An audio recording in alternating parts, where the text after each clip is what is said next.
I'm doctor BV Pattabhiram. మనం soft skills గురించి మాట్లాడుకుంటున్నాం. అసలు యాటిట్యూడ్ అంటే ఏంటి? ఒక మనిషి ఉన్న స్థితి నుండి ఇంకా ఉన్నతమైన స్థితికి వెళ్ళాలి అంటే ఏం చేయాలో మనం మాట్లాడుకుంటాం.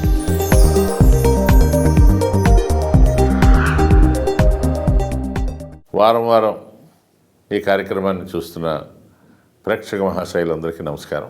ప్రతి శుక్రవారం కార్యక్రమం అవగానే ఎలా ఉంది ఏమిటి అంటూ సలహాలు సూచనలు కూడా ఇస్తున్న మీకు నేను మాటలతో కృతజ్ఞతలు చెప్పలేను. ఈరోజు మనం మాట్లాడుకునే subject life is beautiful. Life is beautiful ఒక సక్సెస్ఫుల్ మూవీ మనందరికీ తెలుసు, కమల్ శేఖర్ గారు. నిజంగా చాలా అద్భుతమైన సినిమా. లైఫ్ కూడా అలాంటిదే, బ్యూటిఫుల్. బ్యూటిఫుల్ అంటే అందం అనే కాదు, అందానికి అనేక నిర్వచనాలు ఉన్నాయి. కానీ ఈ బ్యూటిఫుల్ BEAUTIFUL బ్యూటిఫుల్ అంటే నా జీవితంలో కూడా ప్రతి అంశాన్ని నేను అందంగా తీర్చిదిద్దుకోవచ్చు. సహజంగా మనం అందం అనగానే నా అందం, నా ఎత్తు, నా పొడుగు, మీ ఎత్తు మీ పొడుగు, మీరు ఎలా ఉన్నారో ఇవన్నీ అనేది అందరికీ పెద్ద ఏం అవసరం ఏం లేదండి. మీరు చాలా అందంగా ఉన్నాను అనుకుంటే అది అహంకారం కూడా అవుతుంది. నార్సిజం అంటారు. ఈ మధ్య సెల్ఫీలు తీసుకునేవాళ్ళు అది నార్సిస్టిక్ కాంప్లెక్స్ అంటున్నారు. నార్సిస్టిక్ అంటే, నార్సిజం అంటే ఒక యువరాజు ఉండేవాడు. ఇది గ్రీకు కథ. ఆయన తను అందంగా ఉంటాడని అందరూ అంటూ ఉండేవారు. ఆ రోజుల్లో అద్దాలు లేవు. సో తన అందం చూసుకోవాలనిపించినప్పుడు ఒక సెలయేరు దగ్గర ఆగి ఆ నీడ ఇలా తన నీడ చూసుకునేవాడు. అందంగా ఉన్నాను అనుకున్నప్పుడు ఆనందించేవాడు. ఒకరోజు చాలా అందంగా కనపడ్డాడు. ఇలా వంగి ముద్దు పెట్టుకోబోయి పడ్డాడు, చచ్చాడు. సో అప్పటి నుంచి నార్సిజం అంటారు. ఈ మధ్య ఒక వెరీ పాపులర్ ఫిల్మ్ ఆర్టిస్ట్ ఒక లేడీ, ఆమె అందంగా ఉంటుంది, పేరు చెప్పడం ఎందుకులేండి. ఆమెని అన్ని పత్రికలు పొగుడుతూ ఉంటాయి, ఓహో అని. ఆమెని తాజ్మహల్ దగ్గరికి తీసుకెళ్ళాట ఒకసారి షూటింగ్ టైంలో. అక్కడ తీసుకెళ్ళినప్పుడు ఎలా ఉందమ్మా అంటే, నాకన్నా అందంగా ఉంది అందట. ఎంత అహంకారం! ఇప్పుడు ఆమె అడ్రస్ లేదండి అది. సో గుర్తుపెట్టుకోండి, మీరు బాగున్నారంటే బాగున్నారని అనుకోండి, అంటే అందవికారంగా లేరు. బట్ నేను బాగున్నాను, చాలా బాగున్నాను అని అనుకున్న వాళ్ళు ఇంకా మనం షోకులు ఇవన్నీ మొదలు పెడతాం. Present yourself as you are. So ఇవాల్టి ప్రోగ్రామ్ ఈజ్ బ్యూటిఫుల్. బ్యూటిఫుల్ అని పెట్టానండి. అంటే BEAUTIFUL. ఇది నేను రాసిన బుక్లోనే ఇది చదువుతున్నాను. బి అంటే బిలీవ్ ఇన్ యువర్ సెల్ఫ్ అండి. ముందు మిమ్మల్ని మీరు నమ్మాలి. ఈ అంటే ఎనర్జైజ్ యువర్ సెల్ఫ్. ఎప్పటికప్పుడు మీలో శక్తి నింపుకుంటూ ఉండాలి. ఎందుకంటే ఇది కూడా ఒక ఇంధనం లాంటిది, సెల్ఫ్ కాన్ఫిడెన్స్ అనేది. ఆ ఇంధనం తగ్గిపోతూ ఉంటుంది. ఎవరో నాలుగు మాటలు అనగానే గాలి తీసేసిన బెలూన్లు అవుతాం. నిరంతరం మిమ్మల్ని మీరు ఎప్పటికప్పుడు శక్తి నింపుకోవాలి. ఏ అంటే అడాప్ట్ యువర్ సెల్ఫ్. అంటే సందర్భానికి తగ్గట్టుగా నేను మారుతూ ఉండాలి. నేను ఇలాగే ఉంటాను అనకూడదు. యు అంటే అండర్స్టాండ్ యువర్ సెల్ఫ్. నేను ఎలా ఉండాలని ఇతరులు అనుకుంటున్నారు, నేను అలా ఉంటున్నాను. ఎందుకంటే నేను ఎల్లవేళలా పేరెంట్ లాగా ఉండలేను, ఎల్లవేళలా అడల్ట్ లాగా ఉండలేను, ఎల్లవేళలా చైల్డ్లా ఉండలేను. సందర్భాన్ని బట్టి నేను మారాలి. రైట్. దెన్ టీ అంటే టీచ్ యువర్ సెల్ఫ్. నేర్చుకోండి. కొత్త పాఠాలు మనం నేర్చుకుంటూ ఉంటాం. ఐ అంటే ఇంప్రూవ్ యువర్ సెల్ఫ్. నైపుణ్యాలు పెంచుకోవాలి. నాకు ఇది వచ్చండి, నేను ఇదే, నాకు ఇంతకు మించి నేను చేయను అంటే ఎలా కుదురుతుంది? ఒకప్పుడు కంప్యూటర్స్ వచ్చిన కొత్త రోజుల్లో గవర్నమెంట్ ఆఫీసెస్లో అందరూ కంప్యూటర్స్ నేర్చుకోవాలి అంటే అంతవరకు టైపింగ్ మాత్రమే చేసేవాళ్ళు కొందరు. మేము ఇలాంటివి నేర్చుకోం, ఈ రకంగా మీరు కార్మికుల్ని వాళ్ళ నైపుణ్యాలు పడగొడుతున్నారు, ఈ కొత్త చాలామంది అల్లరి చేశారు, ఉద్యోగాలు వదిలేసిన వాళ్ళు ఉన్నారండి. ఇప్పుడు ఈ రోజుని మీరు చిల్లర కొట్లోకి వెళ్ళినా వాళ్ళకి కంప్యూటర్స్ ఇట మొత్తం ఎవ్రీథింగ్ డిజిటలైజ్డ్. దెన్ ఎఫ్ అంటే ఫోకస్ యువర్ సెల్ఫ్. ఒకటే లక్ష్యం మీద మీరు మనసు పెట్టండి. ఇది చేస్తూ ఇదైతే ఎలా ఉంటుంది, అదైతే ఎలా ఉంటుంది, అదే ఎందులోనూ కూడా మనం చేయలేము. రెంటికి చెడ్డ రేవడి అంటారు చూడండి.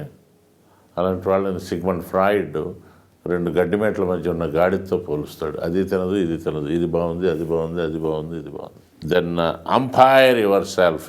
అంపైర్ అని ఉంటాడు కదా మన క్రికెట్లోనూ, అది అంపైరింగ్ అంటే మీ ఆట తీరుని మీరు పరిశీలిస్తూ మీరు తప్పు అయితే తప్పు, రైట్ అయితే రైట్ మీరు చేయాలి. ఎప్పుడు మీరు రైట్ అనలేరు, అవుట్ అన్నప్పుడు అవుట్ అంపైర్ చెప్తాడు. అంపైర్ అనేవాడు చాలా నిర్భయంగా, నిజాయితీగా, నిర్ద్వందంగా తన ఆలోచన, అభిప్రాయాన్ని ప్రకటిస్తూ ఉంటాడు. కాబట్టి మీరు కూడా మీ జీవితానికి ఒక అంపైర్ అవ్వాలి. అయ్యో నేను అక్కడ తప్పు చేశాను, ఇలా చేసి ఉండాల్సింది. దాని చివరిగా అంటే లవ్ యువర్ సెల్ఫ్. మీరు ఎలా ఉన్నా, అందంలో కానీ చదువులో కానీ ఎలా ఉన్నా, మీరు you have to love your self. మిమ్మల్ని మీరు ప్రేమించకపోతే ఇతరులు మిమ్మల్ని అసలు ప్రేమించరు. మళ్ళీ ప్రేమ అనగానే ఈ సినిమా ప్రేమలు, సెక్స్ ఇవి కాదండి. Love yourself in spite of yourself. తప్పులు ఉంటే మనం దిద్దుకోవాలి. So that is beautiful. ఇప్పుడు మనం ఒక్కొక్క ఎగ్జాంపుల్ ఉన్నాయండి జీవితంలో, మర్చిపోలేని ఎగ్జాంపుల్స్ ఇవి. ప్రపంచంలో ఈ భూమి మీద నాగరికత ఉన్నంతకాలం మర్చిపోలేని ఎగ్జాంపుల్స్ ఇవన్నీ. గతంలో చాలామంది పెద్ద పెద్ద వాళ్ళ చరిత్రల్ని మీకు చెప్తా, ఒక్కోదానికి ఒక్కొక్కటి. ఇటీవల కాలం మీరు పేపర్లలో గమనిస్తే ఈరా సింఘాల్ అనే అమ్మాయి గురించి చాలా ప్రముఖంగా వచ్చింది. ఈరా సింఘాల్ అనే ఆమె ఫిజికల్లీ హ్యాండిక్యాప్డ్. అమ్మాయికి చిన్నప్పుడే పోలియో రావడం వల్ల పొట్టిగా ఉండి చాలా శరీరంలో అనేక వంపులు. ఆమె ఐఏఎస్కి వెళ్తానన్నప్పుడు అందరు నవ్వారు. బట్ నేను వెళ్తాను అన్నప్పుడు పేరెంట్స్ ఎంకరేజ్ చేశారు. ఫస్ట్ టైం వెళ్ళినప్పుడు ఫెయిల్ అయింది. ఇంక వద్దులేమ్మా, ఏదో ఉద్యోగం చూసుకో అన్నారు అమ్మా నాన్నలు. అది కూడా సున్నితంగా చెప్పారు. లేదు నేను వెళ్తానంది. రెండవసారి వెళ్ళినప్పుడు ప్రిలిమ్స్ పాస్ అయింది, ఫైనల్ ఫెయిల్ అయింది. మూడవసారి వెళ్ళింది, ప్రిలిమ్స్ పాస్ అయింది, ఫైనల్ పాస్ అయింది, ఇంటర్వ్యూ ఫెయిల్ అయింది. అయినా పట్టు వదలలేదు. ప్రిలిమ్స్ పాస్ అయింది, ఫైనల్ పాస్ అయింది, అండ్ ఇంటర్వ్యూలో ఆల్ ఇండియా నెంబర్ 1 వచ్చింది. అంటే కింద పడటం తప్పు కాదు, లేకపోవడమే తప్పు. సో మీ మీద మీకు ఆ నమ్మకం ఉండాలి. కాకినాడలో ఒక లెక్కల మాస్టర్ ఉండేవాడు. ఆయనకి చిన్నప్పుడే పోలియో వచ్చి కాలు వంకర. ఆయన్ని కుంటి మాస్టర్ అనేవారు. కుంటి మాస్టర్. ఎవరికైనా సరే లెక్కల సమస్య ఉంటే కుంటి మాస్టర్ దగ్గరికి వెళ్ళండి అనేవారు. ఆయనకి తెలుసు ఆయన్ని కుంటి మాస్టర్ అంటారు. కాలు ఇదైనప్పుడు కుంటి అనక ఏం చేస్తారు అనేవాడు ఆయన. నేను కూడా ఆయన దగ్గర చాలా పాఠాలు నేర్చుకున్నాను. అంటే జీవితంలో how to respect my self అని. సో ఆయన దగ్గర చదువుకున్న వాళ్ళు ఎంతోమంది ఐఐటీలు ఉన్నారు. ఇప్పుడు ఎంతోమంది అత్యున్నత స్థాయిలో ఉన్నవాళ్ళు ఉన్నారు. నాకు కాలు విరిగింది, నేను ఇలా ఉన్నాను అని ఆయన మూల కూర్చుని ఉంటే ఆ జీవితం అక్కడ అయిపోయింది. రెండవది ఎనర్జైజ్ యువర్ సెల్ఫ్ అంటే ఏదో బాగానే ఉంది కదా, నాకు ఈ జీతం సరిపోతుంది, హ్యాపీగా ఉన్నాను, ఈ పెన్షన్ వస్తే ఇలా సరిపోతుంది, ఇలా అనుకుని జీవితాన్ని ప్లాన్ చేసుకుని అలా సాగిపోయే సగటు జీవులు చాలామంది ఉన్నారండి. అలా కాకుండా I must do something more, నేను ఒక చరిత్ర సృష్టించాలి, I must make a difference. Time వస్తుందండి. ఇంట్లో వాళ్ళు నిరుత్సాహపరుస్తారు, ఎందుకు నువ్వు ఇవి వదిలేసే అది ఇది అని అంటారు. But you have to wait for time. నిరంతరం మీ కళ్ళు చూస్తూనే ఉండాలండి ఆపర్చునిటీస్ కోసం. అహ్మదాబాద్లో డైట్లో పనిచేసే ఒక లెక్చరర్, గవర్నమెంట్ జాబ్ హాయిగా ఉంది, అయినా సరే నేను అద్భుతం చేయాలనుకున్నాడు, ఎవరెస్ట్ శిఖరం ఎక్కాలనుకున్నాడు, అక్కడ ఉండే శిఖరాల్లో అత్యున్నత స్థాయికి ఎదిగాడు, చరిత్ర సృష్టించాడు. హెలెన్ కెల్లర్ గురించి మీ అందరికీ తెలుసు, బ్లైండ్. నేను బ్లైండ్, నా కర్మ, నా జాతకం అంటూ ఏడుస్తూ కూర్చోలేదండి. ఆమె అద్భుతాలు చేసింది. నేను కళ్ళైతే కనపడవు, నోరుంది కదా, వినగలను కదా, అనేక ప్రసంగాలు చేసిందండి, మోటివేట్ చేసింది. అమెరికన్ ఫౌండేషన్ ఫర్ బ్లైండ్ అని ఒక సంస్థ పెట్టి దానికి కావలసిన బ్లైండ్ పీపుల్కి కావలసిన బుక్స్ని ఈ బ్రైలీ లిపిలో వేయడానికి ఫండ్స్ కలెక్ట్ చేసింది. అంతెందుకు, అసలు అంధులకు భాష, దాన్ని బ్రైలీ లిపి అంటారు. ఆ బ్రైలీ లిపి కనిపెట్టింది కూడా మళ్ళీ అంధుడే. మామూలు వాళ్ళు కబుర్లు చెప్తారు, జాలి పడతారు, మాకు అవసరం లేదు, మేము we can energize our self అన్నాడండి Braille, and he did it. Then third, adapt yourself అండి. అడాప్ట్ యువర్ సెల్ఫ్ అంటే పరిస్థితులకి అనుగుణంగా మిమ్మల్ని మీరు మార్చుకుంటూ ఉండాలి. మనోజ్ కుమార్ అనే ఒక డాక్టర్ ఉండేవాడు, చాలా అద్భుతమైన డాక్టర్. ముఖ్యంగా లెప్రసీ రోగులకి ఎంత ముదిరిపోయిన దానికైనా అతను వైద్యం చేసేవాడు. అతన్ని దాదాపు ఒక దేవుడిలా చూసేవాడు. అటువంటి మనిషికి ఒకసారి పెద్ద యాక్సిడెంట్ అయ్యి వెన్నుముక విరిగిపోయిందని, ముక్కలు అయిపోయి తర్వాత హాస్పిటల్లో చాలా రోజులు ఉన్నాడు. ఇంకా ఆ తర్వాత చేయొద్దని చెప్పారు డాక్టర్స్, ప్రాక్టీస్ చేయవద్దు అని. వీల్ చైర్కే పర్మిట్ అయ్యాడు. కానీ నేను వీల్ చైర్లో ఉన్న నా ఆలోచనలు వీల్ చైర్లో ఉన్నట్లేదు, నేను యాక్టివ్గా ఉన్నట్టుగానే ఉన్నాయి. నేను ఎంతోమందికి లెప్రసీ నయం చేయగలను, ఈవెన్ కూర్చుని కూడా నేను చేయగలను కదా అని వీల్ చైర్లోనే కూర్చుని మళ్ళీ ఆపరేషన్స్ మొదలుపెట్టాడు. Very very successful. బెంగాలీలో తపన్ సిన్హా అనే ఈయన జీవిత చరిత్ర ఒక సినిమా తీశాడండి, దాని పేరు వీల్ చైర్. ఆ సినిమా అంతా తీసిన తర్వాత అది జనంలోకి వెళ్ళాక సక్సెస్ అయ్యాక ఆయన ఏం చెప్పాడంటే, నాకు కూడా కొన్ని చిన్న చిన్న సమస్యలు ఉండేవి, ఈ సినిమా తీసాక నా మీద విశ్వాసం పెరిగింది. నిజంగా వీల్ చైర్లో కూర్చుని ఆయన అంత ఆత్మవిశ్వాసంతో ఉన్నప్పుడు నాకేం రోగం, నావన్నీ చిన్న చిన్న సమస్యలు కదా. నెక్స్ట్, అండర్స్టాండ్ యువర్ సెల్ఫ్ అండి. మీరు అద్భుతాలు చేయగలరు అని మీకు నమ్మకం ఉన్నప్పుడు ఆగకండి. నిరంతరం మమ్మల్ని నిరుత్సాహపరిచే వాళ్ళు ఉంటారు. ఇప్పుడు మన తెలుగు వాళ్ళందరికీ తెలిసిన పేరు చుక్కా రామయ్య గారు. చుక్కా రామయ్య గారు ఒక మామూలు స్కూల్ టీచర్ అండి. ఆయన అటువంటి మనిషి అప్పుడు గవర్నమెంట్లో స్కూల్లో టీచర్గా ఉండేవారు, హెడ్ మాస్టర్గా ఉన్నారు. బట్ ఆయనలో అపారమైన మేధా సంపత్తి ఉందండి. ఆయన పాఠశాలలో పాఠాలు చెప్తూనే, లెక్కలు చెప్తూనే ప్రైవేట్ ట్యూషన్స్ కొన్ని టేకప్ చేశాడు. ఆయన చెప్పిన వాళ్ళందరూ అద్వితీయంగా వాళ్ళు మంచి మార్కులు తెచ్చుకోవడంతో ఆఫ్టర్ రిటైర్మెంట్ ఐఐటి అకాడమీ అని పెట్టారు. ఇప్పుడు ఈరోజు మన దేశంలో ఉన్న ఐఐటిఎన్స్లో అధిక శాతం ఆయన శిష్యులే. మీరు నిరుత్సాహపడకూడదు, లేదా చాలు నాకు ఏదో బాగుంది, నాళ్ళు బాగున్నాను కదా కాదు, అద్భుతాలు చేయాలి. జాక్ ఫీల్డ్ అనే అతను మనసుకి కొంచెం పట్టే కొన్ని కథల్ని ఆయన కలెక్ట్ చేశాడు, బుక్కుగా వేద్దాం అనుకుని ఒక ప్రింటర్ దగ్గరికి వెళ్తే ఒక 2 ఏళ్ళు తిప్పాడండి. తర్వాత అతనికి అనిపించింది నేను ఎందుకు వేయకూడదు అని. Chicken soup for the soul అనే టైటిల్ పెట్టాడండి. చికెన్ సూప్ అంటే బలాన్ని ఇచ్చేది అని, అనారోగ్యంగా ఉన్న వాళ్ళకి ఇస్తారు.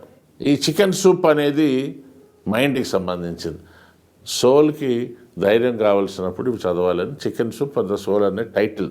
దాంతో అనేక పుస్తకాలు, ఇప్పుడు ఆ పుస్తకాలు ప్రపంచం అంతా పాపులర్. ఎవరు కూడా నిరుత్సాహపడాల్సిన అవసరం లేదండి.